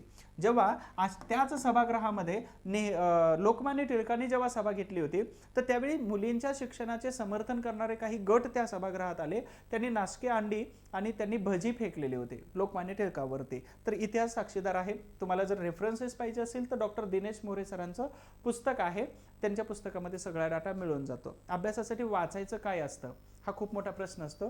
मार्केटमध्ये खूप सारे पुस्तक असतात, मग त्या पुस्तकातून येतं का परीक्षेला हे पण खूप महत्त्वाचं असतं. मी तुम्हाला ऑलरेडी 1-2 पुस्तकांची नावं सांगितलेले आहेत आणि जर पुस्तक वाचणं होत नसेल तर मग बॅच आहे, बॅचचे सगळे व्हिडिओ तुम्हाला फायदेशीर. म्हणजे जवळपास 8-10 पुस्तकांच्या नोट्स जरी एकत्र होत असतील तर ते नोट्स आणि तो व्हिडिओ किती बेस्ट बनत असेल त्याचे एक उत्तम उदाहरण आंबेडकरांचा पार्ट 1 मी ॲप्लिकेशनमध्ये दिलेला आहे, तो फ्री ऑफ कॉस्ट आहे, तो बघून घ्या, डेमोचं दिलेलंच आहे. ठीक आहे, तर हे समर्थन करणारे होते की मुलींना शिक्षण द्यायचं नाही, टिळकांचे हे महत्त्वाचे होते. भुलाबाई देसाई, हे भुलाबाई देसाई अर्थात खूप महाराष्ट्रातूनच होते, त्याचबरोबर नेहरूंच्या कालावधीमध्ये खूप महत्त्वाची भूमिका पार पाडलेली होती. तर भुलाबाई देसाई आणि लियाकत अली यांच्यामध्ये देसाई लियाकत अली करार झालेला होता. काँग्रेस आणि मुस्लिम लीग एकत्र येऊ शकते का, स्वातंत्र्यासाठी काय प्रयत्न करता येऊ शकतात का, याच्यासाठी एकत्र आलेले होते. त्यानंतर तिसरे महत्त्वाचे व्यक्ती आहेत पुरुषोत्तम दास, अजून एक आहेत जाफर लालजी आणि त्याच्यानंतर आहेत एक दाभोलकर. तर या महत्त्वाच्या व्यक्ती स्वराज्य पार्टीमध्ये सहभागी झालेल्या होत्या. ठीक आहे, लक्षात ठेवा. आता स्वराज्य पार्टीमध्ये सहभागी झाल्या म्हणजेच कोणत्या गटामध्ये सहभागी झाल्या, तर नाफेरवादी गटामध्ये. तुम्हाला परत दुसरा प्रश्न विचारला जाऊ शकतो की नाफेरवादी गटामध्ये महाराष्ट्रातून खालीलपैकी कोणत्या व्यक्ती होत्या, तर या महत्त्वाच्या व्यक्तींचा गट आहे. या 5 व्यक्ती मात्र इथं दिल्या जातात. ठीक आहे, यानंतर आपण पुढच्या फॅक्टकडे जाण्याच्या अगोदर तुम्हाला टेस्ट सिरीज तुमचा अभ्यास झालेला आहे व्यवस्थित, हे जर ॲनालिसिस करायचं असेल तर टेस्ट सिरीज सोडवली पाहिजे. ॲप्लिकेशनमध्ये आपल्या टेस्ट सिरीज आहे, 199 किंमत आहे, ते 199 मध्ये 14 पेपर मिळतात, ते सोडवून घ्या, जाऊ दे तिकडं. त्यानंतर परत 5 नंबरची फॅक्ट काय सांगते, डॉक्टर बाबासाहेब आंबेडकर यांच्याशी संबंधित असणारे महत्त्वाचे वर्तमानपत्र. अच्छा, तुम्हाला हे आठवत असेल 2018ची कंबाईन आहे, सेपरेट होत होती. त्या कंबाईनमध्ये एक प्रश्न विचारला होता की छत्रपती शाहू महाराज करवीर नगरीचे सर्वेसर्वा, छत्रपती शाहू महाराज आरक्षणाचे जनक यांनी खालीलपैकी कोणत्या वर्तमानपत्रांच्या गटांना आर्थिक मदत केलेली होती. ठीक आहे, इथं दिलंय का कुठं, तर इथं यामध्ये पहिलंच वर्तमानपत्र आहे की ज्याला छत्रपतींनी काय केलं होतं, मदत दिलेली होती 2,500 रुपयाची. लक्षात ठेवा, 2,500 रुपयाची आणि 1,500 रुपये डॉक्टर बाबासाहेब आंबेडकरांना फॉरेनला शिक्षणासाठी मदत केलेली होती. म्हणजेच उदाहरण सांगायचं झालं तर छत्रपती शाहू महाराजांनी खालीलपैकी कोणत्या गटांच्या वर्तमानपत्रांना मदत केलेली होती किंवा वर्तमानपत्राच्या कोणत्या गटाला मदत केली होती. बरं, दुसरा प्रश्न भविष्यात इथं बनू शकतो की नाही बनू शकतो, 100%. 1920ला मूकनायक वर्तमानपत्र सुरू केलं होतं डॉक्टर आंबेडकरांनी. म्हणजेच मूकनायकचा अर्थ काय होतो, मूक म्हणजे शांत, नायक म्हणजेच तो हिरो असतो त्याचा. म्हणजेच काय आहे की आम्हाला हजारो वर्षापासून कोणत्याही प्रकारचे मूलभूत नैसर्गिक आणि कोणत्याही प्रकारचे अधिकार नाकारलेले आहेत. म्हणजेच आम्ही या समाज जो आहे की आम्ही अन्यायाच्या विरोधात कोणत्या प्रकारचं बंड करत नाही, शांत आहोत आणि आम्ही ह्या मूक समाजाचे नायक आहोत. मग आम्हाला आता आमचा आता बोललं पाहिजे, आमच्यातून बाहेर आला पाहिजे की जे आमच्यावरती अन्याय अत्याचार होतोय. म्हणून आंबेडकरांनी मूकनायक हे नाव इथं दिलेलं होतं आणि या मूकनायकला छत्रपती शाहू महाराज यांनी 2,500 रुपयाची मदत केली होती आणि डॉक्टर आंबेडकर सेम टाइम जे फॉरेनला गेले होते शाहू महाराजांच्या मदतीच्या आधारावरती. मग तिकडे गेल्यानंतर याचं संपादकत्व भारतातील आंबेडकर चळवळीच्या काही नेत्यांनी, देवराम नाईक वगैरे यांनी. त्याच्यानंतर मूकनायक मध्ये आंबेडकर तिकडून काही लेख लिहायचे आणि ते महाराष्ट्रामध्ये प्रसिद्ध होत होते. म्हणजेच हे पहिलं वर्तमानपत्र आहे 1920चं. या वर्तमानपत्राला 2020 मध्ये वर्ष झाले 100. ठीक आहे, कदाचित 2023, 24, 25 105, 104, 103 वर्षाच्या निमित्ताने ठराविक प्रश्न विचारला जाऊ शकतो. 1924 मध्ये आंबेडकरांनी बहिष्कृत मेळा नावाचं वर्तमानपत्र सुरू केलं. ठीक आहे, त्यानंतर पुढे 1927ला बहिष्कृत भारत नावाचं वर्तमानपत्र सुरू केलं. ह्या वर्तमानपत्रामध्ये संत ज्ञानेश्वर यांची वचनं असत होती. ठीक आहे, आणि यांची वचनं संत तुकाराम महाराज यांची वचनं काही लाईन्स ह्या मूकनायक वर्तमानपत्रामध्ये असायचं होतं. 1927ला समता नावाचं साप्ताहिक सुरू केलं होतं डॉक्टर आंबेडकरांनी. 1928ला मानवता हे वर्तमानपत्र सुरू केलं आणि 1930ला हे वर्तमानपत्र आपली जोरदार भूमिका पार पाडत असताना काही कालावधीनंतर बंद होत होती, काही कालावधीपर्यंत जोरदार चालत होती. त्याचमध्ये जनता 1930ला त्यांनी सुरू केलं, परंतु 1956ला त्यांनी जनताचं वर्तमानपत्राचं नामकरण बदललं आणि प्रबुद्ध भारत असं त्यांनी नाव केलेलं होतं. हे डॉक्टर बाबासाहेब आंबेडकर यांच्या संबंधी असणारे काही महत्त्वाचे वर्तमानपत्र आहेत. आता तुम्ही म्हणाल की याचं मग संपादक कोण होतं किंवा याचं किती अंक निघाले, कोणत्या लाईन्स होत्या, कोणत्या छापखान्यातून निघत होतं, हे डिटेल्स आहे, परंतु यावरती सुद्धा तुमचा प्रश्न बनतो. आता तो सगळी डिटेल्स वाला व्हिडिओ आपण यूट्यूबमध्ये तुम्हाला तो फ्रीमध्ये दिलेलाच आहे ॲप्लिकेशनमध्ये. तो व्हिडिओ बघण्यासाठी तुम्हाला मात्र तिथं ॲप्लिकेशनला व्हिजिट करावं लागेल. ह्याचा पूर्ण डिटेलवाला व्हिडिओ इथं प्रश्न बनू शकतो, या अँगलने मी तुम्हाला फॅक्ट टाकलेली आहे. सर्वात जास्त विश्वास आपल्या क्वालिटीवरती असायला पाहिजे. म्हणजेच काय असतं की आंबेडकरांचं उदाहरण देतो. जेव्हा हिंदू कोड बिल याचा विषय निघाला होता आणि संसदेने सांगितलं किंवा सभागृहाने सांगितलं की पास होऊ शकत नाही, आंबेडकरांनी आपला राजीनामा दिला होता. कोणत्याही पद म्हणजे ॲटिट्यूड असावा तर तो तसा असायला पाहिजे. आपल्या एज्युकेशन आणि आपल्या क्वालिटीवरती आपलाच विश्वास असायला पाहिजे. जोपर्यंत तुमच्यावरती विश्वास बसत नाही किंवा राहत नाही तोपर्यंत तुम्ही जगामध्ये काहीही अचीव करू शकत नाही. म्हणजेच आपला एक पार्टनर असतो. म्हणजे देवाबरोबर तुम्ही डील करत असाल तर 10 रुपये टाकायचे आणि लाखो रुपये मागायचे, ही डील बरोबर नाही. तर देवाला कधी पण काय करा, 70% तुम्हाला देतो, 30%च मला देतो, नंतर द्यायचे की नाही ते तर तुम्ही ठरवा. परंतु डील अशा पद्धतीची तुम्ही करू शकता. महत्त्वाची गोष्ट होते की डॉक्टर आंबेडकर आपल्या बुद्धिमत्तेबरोबर कधीच कॉम्प्रोमाइज करत नव्हते किंवा आपल्या ॲटिट्यूडबद्दल कॉम्प्रोमाइज कधीच करत नव्हते. अशी मोठ्या केंद्रीय मंत्रिपदाच्या पदाला लात मारून निघून जात होते. म्हणजेच ॲटिट्यूड तो तसा असायला पाहिजे. त्यांचा विश्वास होता की हिंदू कोड बिल हे समस्त भारतातील महिलांच्या भल्यासाठी जर आणलं असेल आणि या संसदेला त्याचा अर्थ जर कळत नसेल तर या संसदेत राहून फायदाच काय. आणि म्हणून त्यांनी आपला राजीनामा दिला, राजीनामा वाचू दिला नाही म्हणून बाहेरच्या पत्रकारांना दिला आणि ते निघून गेले होते. तर हा ॲटिट्यूड असतो. म्हणजे आपण करतो त्यावर किती विश्वास असतो ते खूप मॅटर करतं. म्हणूनच इथं सर्वात जास्त काय असायला पाहिजे तर तो स्वतःवरती विश्वास असायला पाहिजे. हा पार्टनर आहे आपला. लक्षात ठेवा, ज्यांचं लग्न झालेलं आहे किंवा जे मित्र असतात बघा, एकमेकांवरती आपण अविश्वास जर ठेवला तर रिलेशन कधीच टिकत नाही. लक्षात आलं. म्हणजेच आपला पार्टनर कोण आहे तर हा विश्वास आहे, ट्रस्ट आहे, जो सेल्फ ट्रस्ट म्हणतो आपण. आणि त्याच्यावरती जर तुम्ही अविश्वास दाखवला तर ते मग आतमधून तुम्हाला भूकंप आल्यासारखं करतो, तुम्हाला स्टेबल नाही ठेवत आहे. लक्षात आलं. आणि म्हणूनच आपल्या या पार्टनरवरती कधीच अविश्वास ठेवायचा नाही. स्वतःवरती जग बुडलं तर चालेल पण आपला आत्मविश्वास मात्र ढळू द्यायचा नाही. पुढे जाऊया आपण. आता त्यापैकी एक वर्तमानपत्र मात्र मी इथं नक्की डिस्कस करणार आहे. फॅक्ट नंबर 6च्या मध्ये 10 पैकी 6 नंबर. ह्या वर्तमानपत्राची सुरुवात 31 जानेवारी 1920 ला झालेली आहे. ठीक आहे. ह्या वर्तमानपत्र 1923 ला बंद पडलं, म्हणजे 3 वर्षानंतरच हे वर्तमानपत्र बंद पडलेलं होतं. ह्या वर्तमानपत्राचे पहिले संपादक होते डॉक्टर बाबासाहेब आंबेडकर, ज्यांना ह्या मूकनायक मध्ये स्वतःला काय बनवायचं होतं किंवा मूकनायक मध्ये या बहुजन समाजाला नायक बनवायचं होतं, जो मूक समाजाचा नायक आहे. ठीक आहे. ह्या वर्तमानपत्राला छत्रपती शाहू महाराज यांनी जवळपास 2,500 रुपयाची मदत देऊ केलेली होती. बरं, याला 2,500 रुपयाची मदत त्यांनी केली. बहिष्कृत भारतला कोणी केली होती मदत? छत्रपती बडोद्याचे महाराज सयाजीराव गायकवाडांनी केली होती. लक्षात ठेवा, डॉक्टर आंबेडकरांना सयाजीराव गायकवाड महाराजांनी शिक्षणासाठी पहिल्यांदा मदत केली आणि दुसरी मदत जी केली होती तर छत्रपती शाहू महाराजांनी केली होती. वर्तमानपत्रांना मदत पहिल्यांदा कोणी केली होती तर छत्रपती शाहू महाराज आणि दुसऱ्यांदा मदत केली होती कोणी? सयाजीराव गायकवाड महाराजांनी. तर हे दोन्ही महाराजांना मदत केलेले तुम्ही लक्षात ठेवा, कारण परीक्षेला इथं प्रश्न विचारला जातो. सयाजीराव गायकवाड महाराजांनी इथं वीरा शिंदेना सुद्धा शिकण्यासाठी मदत केलेली होती कालावधीमध्ये त्या. ठीक आहे. तर ह्या महत्त्वाची माहिती तुम्हाला बोलता बोलता अनेक गोष्टी अनावधानाने सांगून जातो ज्या परीक्षेमध्ये विचारल्या जाऊ शकतात. त्यानंतर छापखाना कोणता होता? काशीनाथ रघुनाथ यांचा छापखाना मनोरंजन नावाचा होता. हे नाव लक्षात ठेवा, इथं तुमचा प्रश्न बनतो. मनोरंजन छापखान्यातून बहुजनांचं पहिलं वर्तमानपत्र म्हणजेच आंबेडकरांचं पहिलं वर्तमानपत्र मूकनायक हे प्रसिद्ध होत होतं. दुसरी महत्त्वाची गोष्ट, संत तुकाराम महाराज यांची वचने त्याच्या शीर्षभागी असायची. मग इथं आहे, काय करू आता धरुनिया भीड, निशंक हे तोंड वाजविले, नवे जगे कोणी मुकियांचा जाणं, सार्थक लावून नवे हित, अशा प्रकारच्या लाईन आहेत. कदाचित तुम्हाला नाही दिसणार आहे, परंतु याच्यावरती तारीख पण स्पष्ट दिसते. 31 जानेवारी 1920 ची तारीख आहे. छत्रपती शाहू महाराजांच्या मदतीनं सुरू झालेले वर्तमानपत्र होतं. संपादक याचे कोण कोण होते? डॉक्टर आंबेडकर का महत्वाचे संपादक राहिले नाहीत? तर आंबेडकर शिक्षणासाठी फॉरेनला गेले होते, राहिलेल्या डिग्र्या परत मिळवायच्या होत्या. लक्षात ठेवा की जेव्हा आपल्याला म्हणजे बाहेरून इन्स्पायरेशन आपण करून घेतो किंवा इन्स्पायर होतोच, परंतु जोपर्यंत आपल्याला आतमधून आग लागत नाही ना, तोपर्यंत टार्गेट मिळत नाही. कधी लक्षात ठेवा.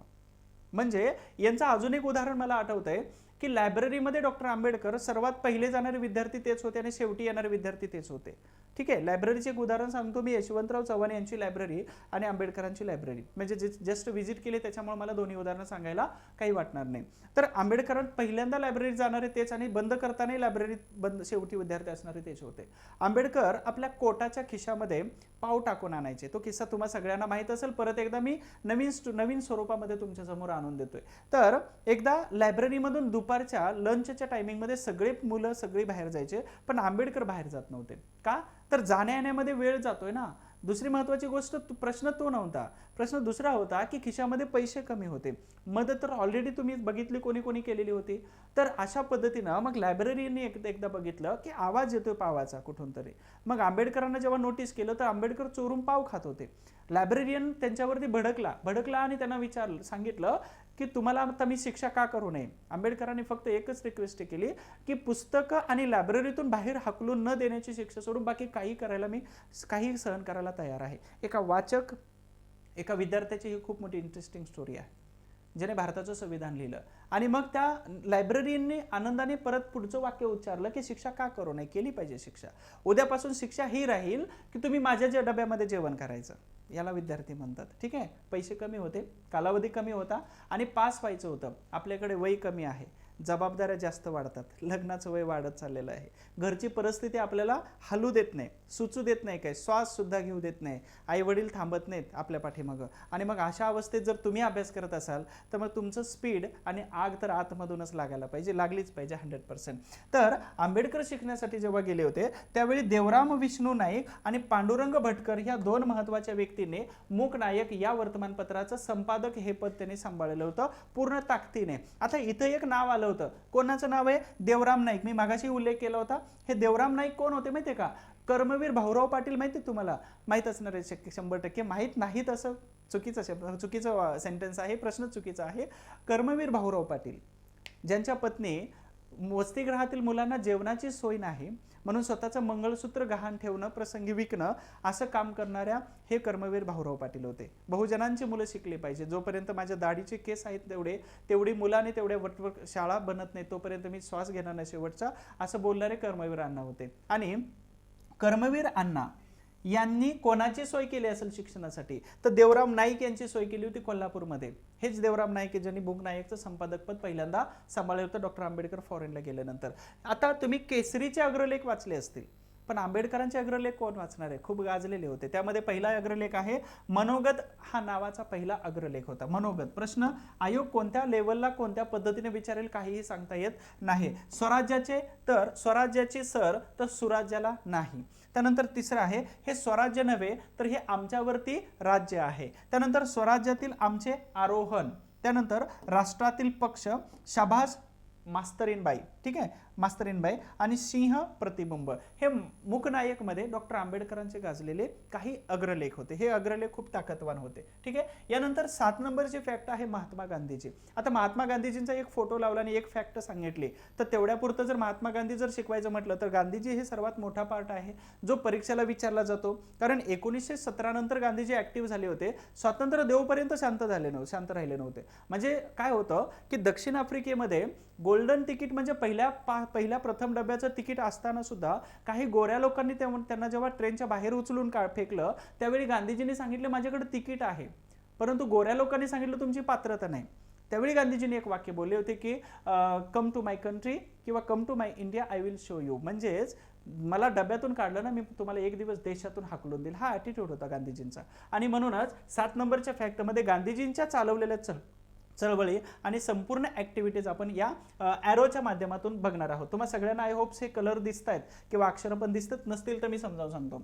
चंपारण्य हे पहिला सत्याग्रह होता महात्मा गांधीजींचा. मोतीहारी नावाच्या या चंपारण्य जिल्ह्यातील मोतीहारी नावाच्या त्या गावामध्ये गांधीजी अनेक वर्ष तिथे राहिले होते. अस्पृश्यता निवारणापासून रस्ते बनवणे, शिक्षण व्यवस्थेपासून सगळ्या लोकांना जागृत करण्याचं काम केलं. नंतर मग मोतीहारीमध्ये म्हणजे चंपारण्यामध्ये सत्याग्रह केला.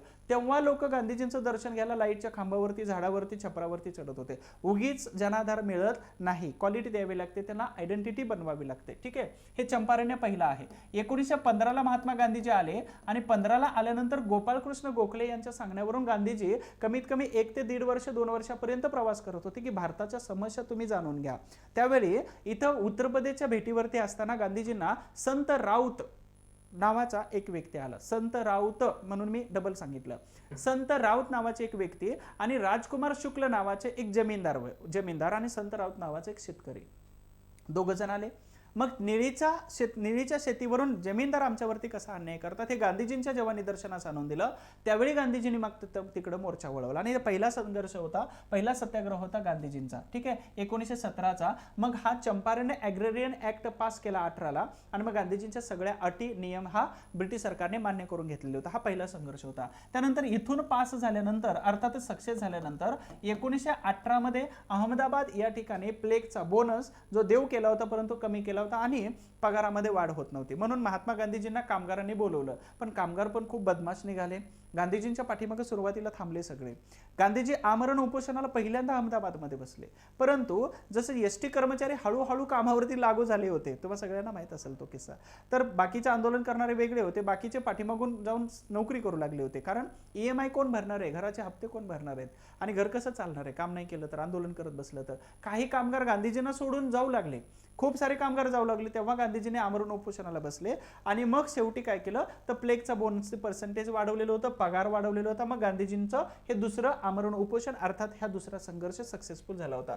यानंतर खेडा या ठिकाणी मात्र इथं शेतसारा भरायचा नाही, कारण का तो दुष्काळ, ओला दुष्काळ आणि त्यामध्ये शेतकऱ्यांचा हा अन्याय अत्याचाराची मालिका अखंडित चालू होती. म्हणून ब्रिटिश सरकारच्या विरोधामध्ये इथं महत्वाचे वल्लभभाई पटेल, महात्मा गांधीजी, इंदुलाल याज्ञिक या महत्वाच्या सगळ्या व्यक्तीने काय केलं तर हा खेड्याचा सत्याग्रह सक्सेस करून दाखवला. त्यानंतर खिलाफत चळवळ आहे 1919ची. 1914 पासून 1914 पासून 18 पर्यंत पहिलं जागतिक महायुद्ध सुरू झालं होतं. ठीक आहे, तुर्कस्तान जो आहे हा तुर्कस्तान किंवा तुर्कीचा जो बादशाह होता तो बादशाह जगातील सगळ्या मुस्लिमांचा धर्मगुरू होता. त्याला खलिफा असं म्हटलं जातं. नाव काय आहे, धर्मगुरूंना खलिफा म्हटलं जातं. आणि हा तुर्कस्तान इंग्लंडच्या विरोधामध्ये शत्रू राष्ट्राच्या वतीने लढत होता. मग इथं भारतामध्ये 1918ला गांधीजी आणि टिळकांनी सांगितलं होतं की ब्रिटिश लष्करामध्ये सहभागी व्हा. हिंदू मुस्लिम सगळे समुदाय लष्करामध्ये सहभागी झाले. पण गमतीचा भाग काय झाला इथं तर या तुर्कस्तानचं बादशाह हे पद ब्रिटिशांनी खारिज करू नये, बंद करू नये असं भारतातील सगळ्या मुस्लिमांनी सांगितलं, जगातील सांगितलं ब्रिटनला. पण ब्रिटनने म्हटलं शत्रू असतो शेवटी, आणि मग इथं काय करायचं तर बादशाह हे पद समाप्त करायचं. बादशाह हे पद जेव्हा समाप्त केलं तर त्यावेळी भारतामध्ये 1919ला संपूर्ण मुस्लिम समुदायाला एकत्र करून महात्मा गांधीजींनी दिल्लीमध्ये परिषद घेतलीच, परंतु 1919ला आणि ही चळवळ सगळी शिफ्ट केली मुस्लिम नेत्यांकडे. मग तिथं गांधीजींचा एक स्वार्थ होता. तो स्वार्थ होता की जेव्हा अखिल भारतीय चळवळ आपण सुरू करू त्यावेळी मात्र हे मुस्लिम समुदायाला असं वाटायला नको की आपण मात्र यापासून वेगळा गट आहे. म्हणून गांधीजींनी हे केलेलं महत्वाचं पाऊल होतं, उचललेलं पाऊल होतं. हे खिलाफत चळवळ 1919ची. आता त्यानंतर सर्वात महत्वाची चळवळ सुरू झाली महात्मा गांधीजींची 1920ची असहकार चळवळ. कोणत्याही प्रकारे ब्रिटिशांना सहकार्य करायचं नाही, ऑफिसमध्ये क्लर्कने जायचं नाही, खटले न्यायालयामध्ये दाखल करायचे नाहीत, चावडीवर बसून खटले दाखल सोडवायचे आपल्या लोकांनी, स्वतःच्या शाळा सुरू करायच्या, मुलांना तिकडे पाठवायचे नाही, दूध साफसफाई करणारे, धोबी असतील, चपला दुरुस्त करणारे, भाजीपाला, ह्या सगळ्यांनी ब्रिटिशांवरती बायकॉट म्हणजेच अर्थात बहिष्कार टाकायचा. म्हणजेच असहकार, कोणत्याही प्रकारचं सहकार्य करायचं नाही असं ठरवण्यात आलं होतं. परंतु याला गालबोट कधी लागलं होतं 1922ला फेब्रुवारीमध्ये चौरी चौरा या ठिकाणी शांत आंदोलन करणाऱ्या आंदोलकांवरती, त्यामध्ये एक पोलीस होता ज्याने नोकरी सोडून आंदोलक झाला होता, त्याच्यावरती जेव्हा एका सिंग नावाच्या पोलीस इन्स्पेक्टरने लाठी हल्ला केला त्यावेळी आंदोलक भडकले आणि त्या 22 लोकांना जाळून मारलं पोलिसांना. मग हिंसा हिंसात्मक वळण लागलं, गांधीजींनी चळवळ बॅक घेतली, म्हणजे पाठीमागे घेतलेली होती. त्यानंतर सविनय कायदेभंगाची चळवळ 1930 आहे. सविनय कायदेभंगाची चळवळ 1 वर्षाचा अल्टिमेट दिलेला होता, तो अल्टिमेट सुद्धा तुम्ही पूर्ण करत नाही. 28 ला दिला, 29 पर्यंत कोणतीही कारवाई नाही. ब्रिटिश सरकार तिकडे इकॉनॉमिकल क्रायसिस मध्ये होतं, दुर्लक्ष केलं भारतीयांच्या मागणीकडे. मग गांधीजींनी काय केलं होतं, 1929 च्या लाहोर ठरावामध्ये सविनय कायदेभंग चालू करायचा ठराव नेहरूंकडून मंजूर करून घेतला होता. मग अशा ठरावानुसार सविनय कायदेभंग सुरू झाली होती. मग सविनय कायदेभंग मागे घ्यायचे असेल तर काय केलं पाहिजे, आयर्विन आणि गांधी यांच्यामध्ये करार झाला. मग तो 5 मार्च 1931 चा करार होता. आता त्याच दरम्यान नंतरच्या अगोदर इथं गोलमेज परिषदा तुम्ही सगळ्यांना माहित असतील, 1930 पासून 1932 पर्यंत साधारणतः 3 गोलमेज परिषदा झालेल्या होत्या. जोपर्यंत गांधीजी किंवा काँग्रेस ह्या गोलमेज परिषदेमध्ये येणार नाही तोपर्यंत ही राऊंड टेबल कॉन्फरन्स कोणत्याही प्रकारे सक्सेस होणार नाही. तिन्ही गोलमेज परिषदेला हजर असणारे व्यक्ती डॉक्टर आंबेडकर. प्रश्न येऊन गेलेला आहे मुख्य परीक्षेला. तर गोलमेज परिषदा, मग दुसरी गोलमेज परिषद होती सेकंड वाली, तर या गोलमेज परिषदेला महात्मा गांधीजींना येण्यासाठी मॅकडोनाल्ड यांनी आयर्विन यांच्यावरती काय केलं, दबाव टाकला. मग इथं एक तारीख आहे सर्वात महत्वाची, 5 मार्च 1931 ची. या तारखेला गांधी आणि आयर्विन यांच्यामध्ये करार झाला. गांधीजींच्या काही अटी मान्य केल्या, आयर्विनच्या काही अटी गांधीजींनी मान्य केल्या. सविनय कायदेभंग चळवळ मागे घेण्यात आली तात्पुरती किंवा रिझ्यूम केली आणि त्याच्यानंतर मात्र स्टॉप केली. आणि त्याच्यानंतर मात्र गांधीजी दुसऱ्या राऊंड टेबल कॉन्फरन्सला हजर झाले. तिथं गेल्यानंतर मॅकडोनाल्ड यांच्या समोर गांधीजींनी स्टेटमेंट केलं की जेवढे लोक आलेले आहेत तेवढी लोक तुमच्या मर्जीतील आहेत. भारताच्या भविष्याबद्दल फक्त एकच पक्ष काम करू शकतो, तो म्हणजे काँग्रेस. काँग्रेसचा नेता म्हणून मी आहे. मॅकडोनाल्ड हे नाराज झाले. नाराज झाल्यानंतर गांधीजींनी सभागृह सोडलं. सभागृह सोडल्यानंतर ते राजाच्या भेटीला गेले. तिथं होता विन्स्टन चर्चिल. काहीच नव्हता त्यावेळी, फक्त सहाय्यक म्हणून काम करायचा. विन्स्टन चर्चिलने स्टेटमेंट टाकलं होतं, भारत का नंगा फकीर. ठीक आहे, प्रश्न विचारला जाऊ शकतो. तर मग तिथून आले आणि गांधीजींनी ही सविनय कायदेभंगाची चळवळ परत एकदा भारतात येऊन त्यांनी रिझ्यूम केली, परत एकदा स्टार्ट केलेली होती. ती 1934 पर्यंत कंटिन्यू चालू होती. त्यानंतर गांधी आणि आयर्विन करार सांगितलं. हरिजन म्हणजेच इथं 1932 च्या 16 ऑगस्ट या तारखेला रॅमसे मॅकडोनाल्ड यांनी काय केलं होतं, तर जाती निवाडा घोषित केला. बरं, जाती निवाडा याचा अर्थ असा होतो का की फक्त हरिजन किंवा फक्त दलितांसाठी स्वतंत्र मतदारसंघ? बिलकुल नाही. तर जाती निवाड्यामध्ये ज्या ज्या घटकांना आरक्षण पाहिजे, ज्या ज्या घटकांच्या मागण्या आहेत त्या त्या घटकांनी माझ्यापर्यंत या, तुमच्या मागण्या मांडा, मी त्याला समर्थन देतो, मॅकडोनाल्ड म्हणत होते. परंतु मॅकडोनाल्डच्या या मागणीला कोणीही समर्थन दिलेलं नव्हतं. एकच व्यक्ती होते, डॉक्टर बाबासाहेब आंबेडकर. हा, तर आंबेडकरांनी इथं म्हणजे समर्थन दिलं, म्हणजेच काय तर मागण्या वगैरे मागितल्या. आणि मग मॅकडोनाल्ड यांनी काय केलं, जातीय निवाड्याच्या अंतर्गत दलितांना स्वतंत्र मतदारसंघ दिला. ठीक आहे, मग असं झाल्यानंतर मग तर इथं एक काय झालं, गांधीजी आणि आंबेडकर यांच्यामध्ये करार झाला. गांधीजींना ऑलरेडी मुंबईमध्ये ठेवलं होतं अटक करून, तिथून आणलं आगा खान पॅलेसमध्ये, येरवडा या ठिकाणी. व्हिजिट करा नक्की त्या पॅलेसला. आगा खान पॅलेस मधून तब्येत ठीक झाली की गांधीजींना शिफ्ट केलं येरवडा तुरुंगामध्ये. मग गांधीजींनी गंमत इथं 20 सप्टेंबर 1932 मध्ये आमरण उपोषणाला सुरुवात केली. 4च दिवसामध्ये तब्येत खराब झाली आणि 24 सप्टेंबर 1932 मध्ये डॉक्टर आंबेडकर आणि महात्मा गांधीजी यांच्यामध्ये करार झाला. स्वतंत्र मतदारसंघाची संकल्पना आंबेडकरांनी म्हणजेच मागं सोडली आणि मग गांधीजींच्या राखीव जागा देतो या तत्वावरती आंबेडकरांनी तडजोड केली, म्हणजे ॲटिट्यूड बरोबर पहिल्यांदा तडजोड केली. आणि मग इथं सुरू झालं काय तर पुणे करार झाला किंवा इथं दोघांमध्ये येरवडा करार झाला होता. यानंतर मग भारतामध्ये आपण एक ॲस्पायरंट म्हणून, आपण एक स्पर्धा परीक्षेचा विद्यार्थी म्हणून, इथं चुकीचं कोण आणि बरोबर कोण यांना जज करण्यासाठी आपला ब्रेन अगदी हाय स्पीडने काम करत असतो की मिळालेले अधिकार एकाने काढून घेतात, परंतु दोघांची भूमिका त्यावेळची बरोबर होती. ठीक आहे, असं लक्षात ठेवायचं. एक ॲस्पायरंट म्हणून आणि एक स्पर्धक म्हणून आपल्याला मोठा आणि लहान हे तुलना करायचा अधिकार बिलकुल नाही. ठीक आहे, इंटरव्ह्यूचा भाग असतो. त्यानंतर इथं हरिजनांची चळवळ म्हणजेच काय असते, तर डॉक्टर आंबेडकरांच्या म्हणण्याप्रमाणे महात्मा गांधीजींनी 1932 मध्ये काय केलं, तर एक अस्पृश्यता निवारणाचा संघ बनवला किंवा एक चळवळ उभा केली. त्याच्यानंतर त्याचं नामकरण 1923 मध्ये हरिजन सेवक संघामध्ये करण्यात आलं होतं. मग त्याचं हरिजन सेवक संघामध्ये काही महत्त्वाच्या व्यक्ती घेण्यात आल्या. मग MC राजापासून डॉक्टर आंबेडकर वगैरे होते, श्रीनिवास होते, या महत्त्वाच्या तिघा व्यक्तींनी नंतर मात्र राजीनामा दिलेला होता हरिजन सेवक संघातून. 1942 मध्ये महात्मा गांधीजींनी ब्रिटिशांना आता शेवटचं पळवूनच लावायचं, जोपर्यंत हे दुसऱ्या जागतिक महायुद्धामध्ये गुंतलेलं आहे तोपर्यंत आपण आपल्या स्वातंत्र्याची भाकरी बनवून घ्यायची. म्हणून गांधीजींनी काय केलं, त्यांना काही सुचूच द्यायचं नाही, म्हणून अखिल भारतीय स्तरावरती छोडो भारत आंदोलनाची चळवळ सुरू केली होती. याचा परिणाम असा झाला की कमीत कमी स्वातंत्र्यासाठी ब्रिटिश सरकारने विचार तरी करायला सुरुवात झाली. याचा परिणाम 1947 मध्ये भारताला स्वातंत्र्य मिळालं, ते पण पाकिस्तान आणि भारत असे दोन राष्ट्र बनवून. नंबर 8 ची फॅक्ट घेण्याच्या अगोदर बघा, एमपीएससीने कोणत्याही प्रकारचा डिसिजन दिलेला नाही की डिस्क्रिप्टिव्ह होणार आहे की नाही होणार आहे. मी यूपीएससी केलेली आहे, मी यूपीएससी मध्ये हिस्ट्री हा माझा ऑप्शनल होता, नक्की असणारच आहे, कारण का तर BA MA MPhil net pass, त्यानंतर आता PhD अपियर, तर हे सगळा प्रवास आहे तर हिस्ट्रीच ऑप्शनल असायला पाहिजे, बरोबर का. आणि हिस्ट्री हा ऑप्शनल निवडण्याचे काही प्रकार असू शकतात. मी ॲडव्हान्समध्ये तुम्हाला सांगून देतोय. स्कोरिंग विषय असायला पाहिजे, तुमचा इंटरेस्ट असायला पाहिजे, त्याच्यानंतर त्याचं मटेरियल असायला पाहिजे, मार्गदर्शक असायला पाहिजे, आणि महत्त्वाची गोष्ट की त्या सब्जेक्टमध्ये काहीही बदलायला नाही पाहिजे. म्हणजे जसं उत्तर आहे तसंच तुम्ही ॲज इट इज लिहिलं पाहिजे. उदाहरणार्थ म्हणजे एखाद्या व्यक्तीचं नाव आठवत नाही ते लिहित असताना, मग त्यामध्ये तुम्ही डायरेक्ट स्टोरी लिहू शकता, 10 पैकी कमीत कमी 2-3 मार्क तर मिळू शकतात, असा सब्जेक्ट इतिहास आहे. तर ऑप्शनल हा सब्जेक्ट आपण लवकरच सुरू करतोय आपल्या ॲप्लिकेशनमध्ये, आणि एक दिवस असा ठराविक घेणार आहोत की त्या दिवशी तुमची सगळी उत्तरं मिळून जातील. आता हा कोर्स थोड्याशा कालावधीनंतर सुरू होतोय, पण मी सुरू करतोय आणि त्यामध्ये तुम्हाला सर्वोत्तम माझ्या पद्धतीने देण्याचा, माझा बेस्ट ट्राय देण्याचा मी प्रयत्न करतोय. ठीक आहे, ऑप्शनल सब्जेक्ट आहे तर लय भारी बाबा, है ना. चला, तर हे बॅच आहे. आता मी जस्ट कराडला एक विजिट केली होती. तुम्ही लेक्चर किती दिवसांनी बघता आय डोंट नो, परंतु कराडला विजिट केली होती. यशवंतराव चव्हाण यांची कराडची नगरी आहे, ठीक आहे. आणि कृष्णा आणि कोयना या नद्याच्या संगमावरती, प्रीती संगमावरती यशवंतराव चव्हाण यांचा शेवटचा अंत्यविधी, म्हणजे त्याला प्रीती संगम असं म्हटलं जातं. तिथं असणारी ही जी लायब्ररी आहे, त्या मॅडमने सांगितलं की त्या नद्यांचा शेप हा हर्ट साईप होतो, म्हणून हर्ट साईज होतं किंवा हर्ट शेप होतो, म्हणून त्याला प्रीती संगम म्हटलं जातं. परंतु मला तर वाय दिसला, काही लोकांना टी पण दिसतो. चला, तर तिथं संग्रहालयाला भेट दिली असता मी काही फोटोज क्लिक केले माझ्या निमित्ताने तुमच्यापर्यंत. वेणुताई चव्हाण स्मारक याच्यामध्ये यशवंतराव चव्हाण, महाराष्ट्राचे द्विभाषिक राज्याचे पहिले मुख्यमंत्री, यांनी वापरलेली DLJ 9000 ची गाडी आहे, ठीक आहे. ही त्यांची ॲम्बेसिडर कार आहे.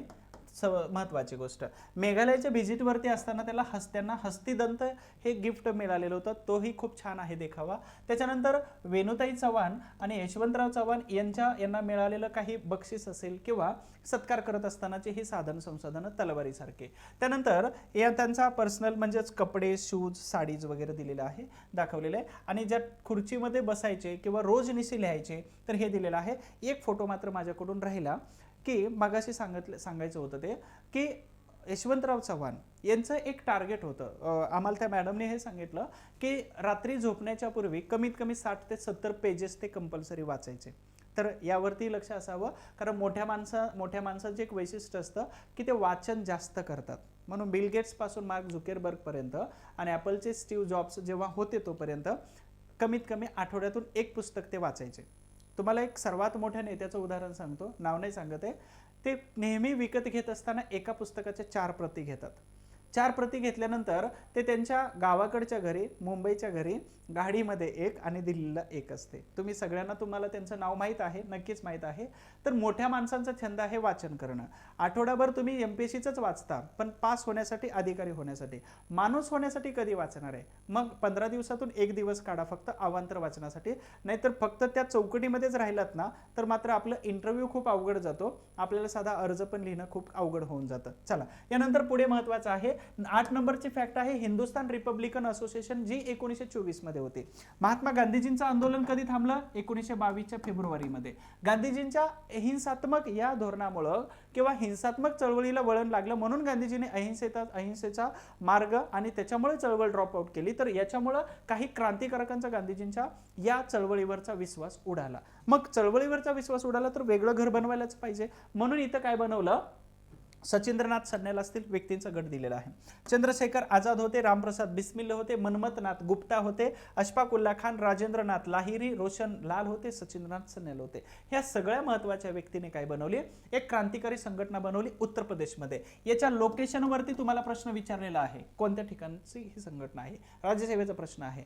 तर ही संघटना बनवली हिंदुस्थान रिपब्लिकन असोसिएशन, ही अशी HSRA 1924 ची. ठीक आहे. यांनी काय केलं, 1925च्या ऑगस्ट महिन्यामध्ये आपल्याला शस्त्र आणि पैसा पाहिजे कोणतंही क्रांतिकार्य करायचं असेल तर, आणि म्हणून सहारनपूर पासून लखनौच्या दरम्यान असणारे एक रेल्वे स्टेशन आहे, त्याचं नाव आहे काकोरी.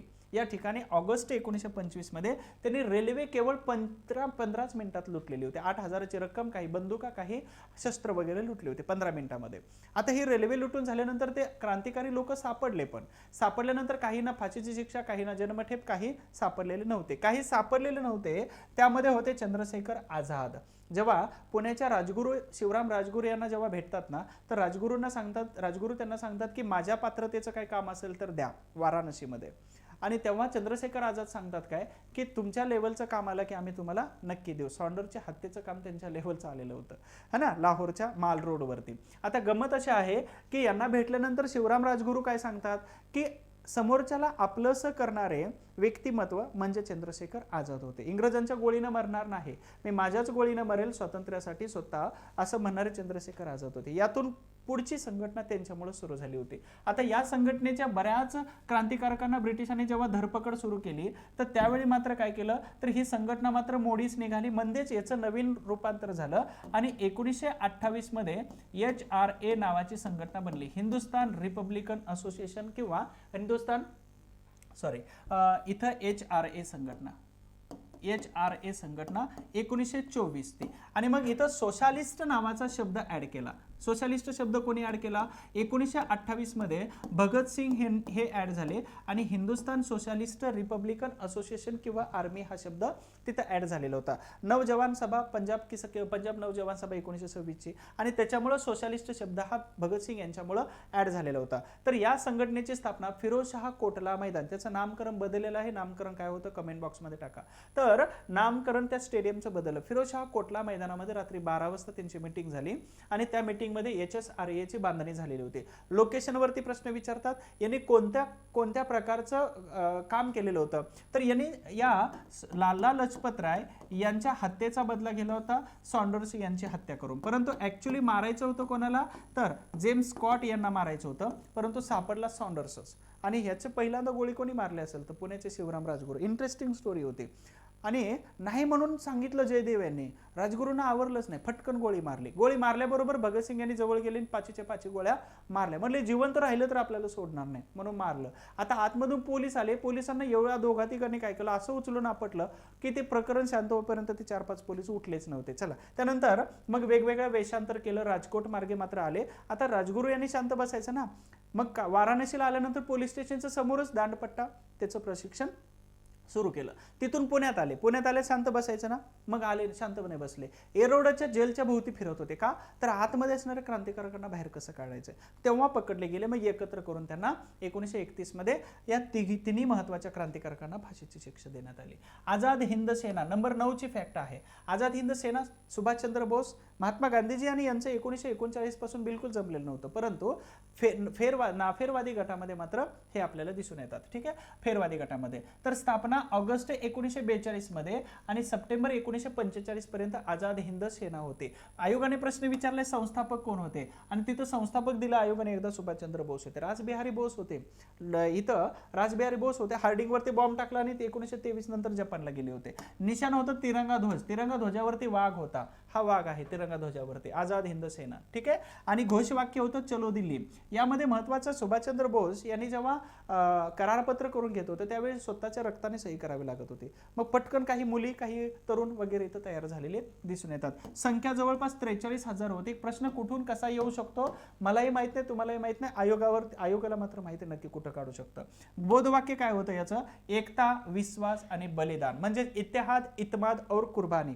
हिंदीमध्ये ते, उर्दूमध्ये ते म्हटलं जातं, मराठीमध्ये एकता, विश्वास आणि बलिदान हे त्याचं वाक्य होतं. समरगीत होतं कदम कदम बढाये जा. आज ही तुम्हाला 26 जानेवारी आणि 15 ऑगस्ट या दिवशी तुम्हाला हे गीत रेडिओवरती, तुम्ही लहानपणी तर म्हटलंच असाल, पण आता पण रेडिओवरती तुम्हाला हे गीत ऐकायला मिळतं. आणि अभिवादन कसं केलं जात होतं, जेव्हा एखादी दोन लोक भेटतात, म्हणजे सत्यशोधक समाजाची दोन लोक भेटतात, तर त्यावेळी ते महात्मा फुले यांच्या नावाने ग्रीटिंग करतात, देतात.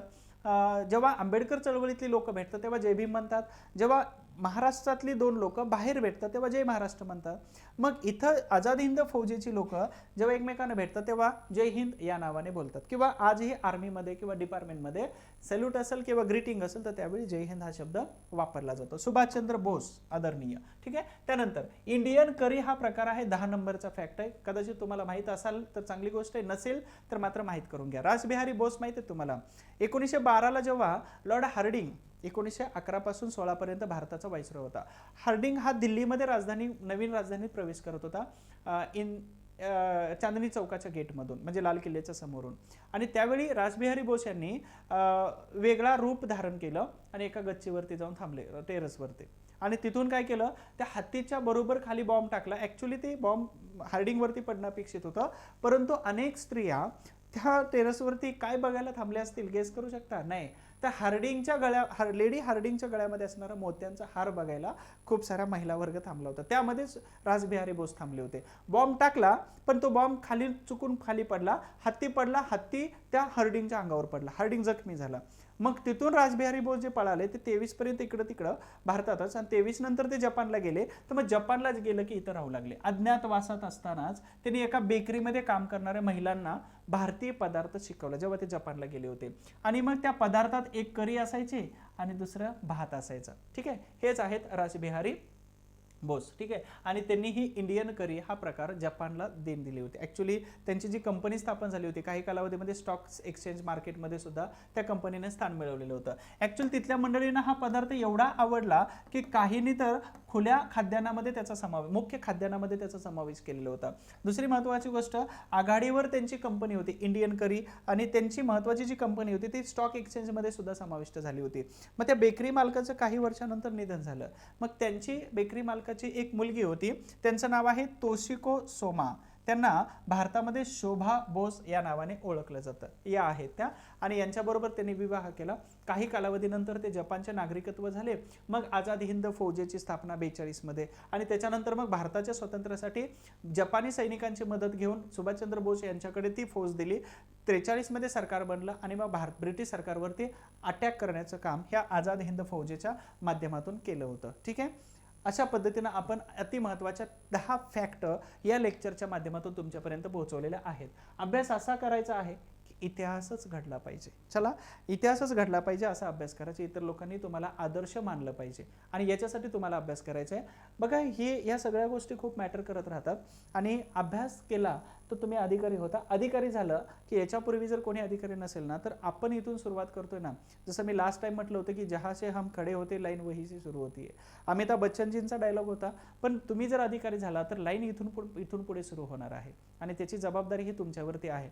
म्हणजेच कदाचित मी पहिल्यांदा सांगितल्याप्रमाणे की आपल्या आई वडिलांना अधिकारी नाही होता आलं, परंतु अधिकाऱ्यांचे आई वडील होण्याची संधी मात्र तुम्ही देऊ शकता.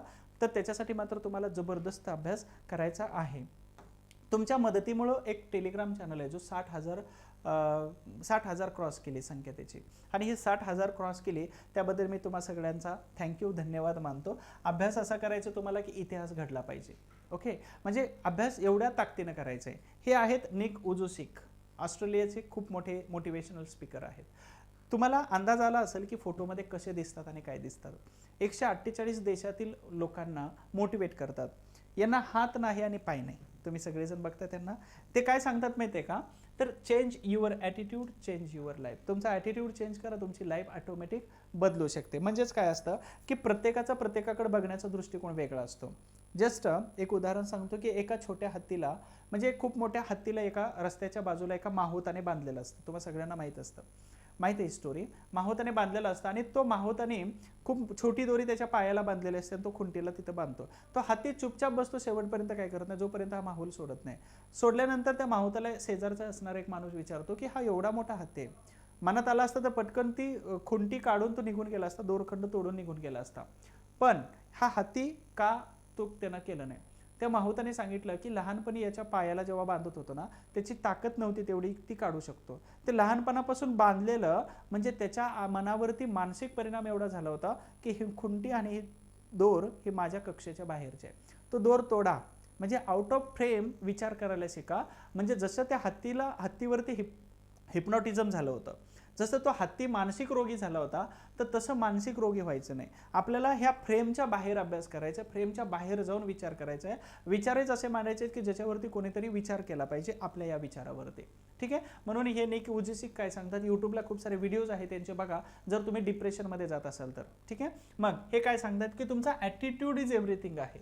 मग ॲटिट्यूड चेंज करा, तुमची लाईफ ॲटोमॅटिक चेंज होते. म्हणजे तुमचा अभ्यास एवढा ताकदीनं करा की तुमची लाईफ बदलण्यासाठी तो अभ्यास तुम्हाला खूप सारी मदत करू शकतो. ठीक आहे. अशा पद्धतीनं अभ्यासातील काही अडचणी जर असतील तर इथं माझा नंबर दिला आहे, या नंबरवरती फोन करू शकता. किंवा तुम्हाला काही अपडेट्स जर द्यायचे असतील तर हा नंबर सेव्ह करा, व्हॉट्सअपला मला हाय करून द्या. मग तुम्हाला काही नोट्स असतील किंवा काही PDF असेल किंवा MPSCचे काही अपडेट असेल तर हे माझ्या माध्यमातून तुमच्यापर्यंत व्हॉट्सअपद्वारे येऊन जाते. आणि अधिक माहितीसाठी आपलं हिस्ट्री बाय सचिन गोळीचं ॲप्लिकेशन डाउनलोड करा. त्यामध्ये खूप साऱ्या बॅचेस आहेत, त्यामध्ये टेस्ट सिरीज आहे, त्यामध्ये तुम्हाला क्वेश्चन मिळून जातील, PDF आहेत, डेमो लेक्चर्स आहेत, हे सगळं तुम्ही बघू शकता. अशा पद्धतीनं आपण 10 फॅक्ट महत्त्वाच्या घेतल्या होत्या. तुम्ही शेवटपर्यंत बघितलं त्याच्याबद्दल तुमचं खूप खूप धन्यवाद. लेक्चर आवडलं असेल तर लाईक कमेंट करा, नाही आवडलं तर नाही केलं तरी चालतंय. शेअर करायला मात्र विसरू नका तुमच्या मित्रांना. नक्कीच हा नवीन कन्सेप्टचा तुम्हाला तुमच्या अभ्यासामध्ये खूप सारा फायदा होणार आहे. चलो, thank you so much. Wish you all the best. Best करा. आरोग्याची काळजी घ्या, तब्येतीची काळजी घ्या, जवळच्या माणसांची काळजी घ्या आणि अभ्यास खूप ताकदीनं चांगल्या पद्धतीनं करा. Thank you so much. Wish you all the best.